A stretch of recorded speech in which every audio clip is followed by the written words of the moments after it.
Good evening, dear brothers and sisters. Welcome to the evening session, day 94, 14th August 2024, as we explore the quality of the week, faith. Gentle reminder for your invitations, for masterclasses, as well as for being heartful every day with your family and friends, whoever you feel can get benefited from either of these things. So, moving on, let's continue reading our inspirational reading for this week, A User's Guide to Living, Part 6. We are going to continue from where we left yesterday. The science of reality. Today, most people accept science as being the source of true knowledge because science uses reasoning and experimentation. It is measurable. And most people think of science and spirituality as being poles apart. Yet, it is really so? Is it really so? Babuji defines spirituality as the science of reality, the science of truth. During his lifetime, Babuji explored, researched, described, and compiled a detailed map of reality and created a method of evolving consciousness through the various stages in a series of steps. He described this stepwise process as an evolutionary journey through the chakras of human system in his book Towards Infinity. His research meets all the criteria of scientific discovery. It is observable, precise, measurable, and consistently repeatable from person to person. Babuji explored truth by starting with the cause of our existence, the causal body or soul. It is from this base that consciousness, then all forms of energy, and eventually matter are created. In addition to the five senses used for observation by most scientists, spiritual scientists are also able to utilize direct perception. In fact, the Sanskrit root of the word rishi means to perceive. A rishi is someone whose perception is pure because the field of their consciousness is pure and unbiased. A rishi can perceive truth directly without the coloring or interference of the mind.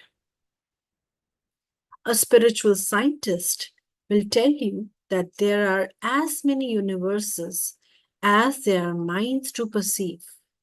What we perceive is a projection of the mind, and it is only when our consciousness is pure that the other functions of the mind, for example, contemplation, thinking, feeling, intelligence, decision making, ego, and willpower are unbiased. Only then is real truth perceived.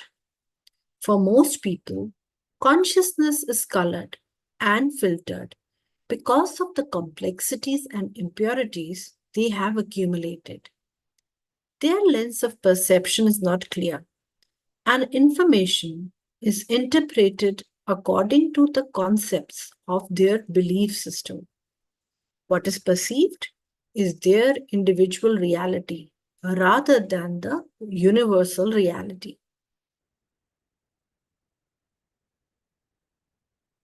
How do we arrive at truthfulness? If reality is that undefinable state described as it is as it is, how do we get there? It can happen only by freeing ourselves from every concept, by removing all the complexities and impurities in our field of consciousness. And that requires a set of meditative practices, correct thinking, and right understanding. proper action, and right behavior. Only then do we arrive at the consciousness of reality. And when that consciousness too ends, we will arrive at the next stage, akin to truth. Let's explore truthfulness in a very practical sense. As mentioned earlier, Satya is one of the fundamental principles of Patanjali's Ashtanga Yoga, and it is there in every tradition.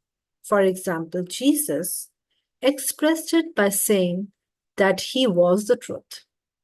At this deeper level, Satya means a willingness to explore and be committed to that which is unchanging, the absolute reality. We try to be truthful in everything that we do so that our actions and dealings are in consonance with that final state. In practical terms, it means that at any point of time, we are committed to the highest truth we can perceive. It is not a fleeting thing, like an opinion or a judgment. To be truthful in any situation is to consider the most stable point of view. We'll just read this part before we close. The truth behind miseries. The second part of this fifth principle tells us to accept miseries as coming from God for our own good and be thankful. What has this to do with being truthful? On the surface, this seems so controversial and paradoxical, even ludicrous. Imagine that you are suffering because your young child is critically ill and someone tells you to be thankful to God. How will you feel? It would be inhuman to be unaffected. And yet, some level of poise and acceptance must come if you are to provide the best support for your child. You will have to transcend that feeling of misery somehow so that you can be effective in helping anyone. Now imagine another type of situation where you are going through difficulties that you know are for your evolution or for love. Will you perceive them as miseries? Not at all. Like Majnu and Laila. Even during the hardship, you will not be cognizant of the pain. You will not be aware that a fire is being lit underneath you. You will simply move on in complete acceptance. So we will stop here for today.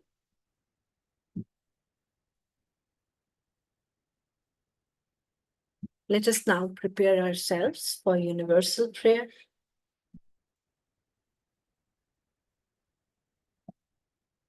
Gently close your eyes.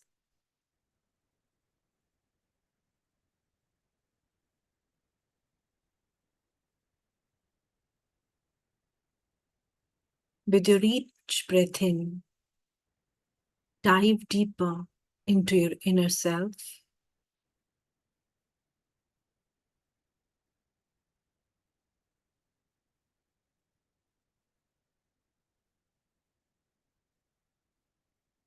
Let's prepare our hearts for our universal prayer.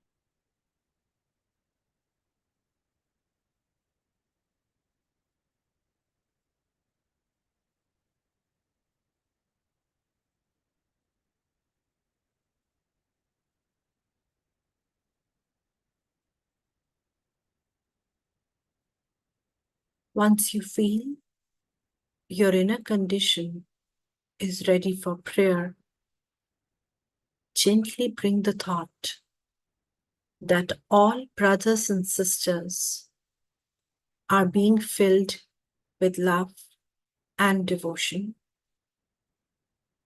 and real faith is growing stronger in them. अब अगले कुछ क्षणों के लिए हम अपना ध्यान इस बात पर केंद्रित करेंगे कि सभी भाई बहन प्रेम और भक्ति से भर रहे हैं और उनमें सच्ची श्रद्धा दृढ़ होती जा रही है।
If you feel you are ready to come out of your prayer, you can gently open your eyes.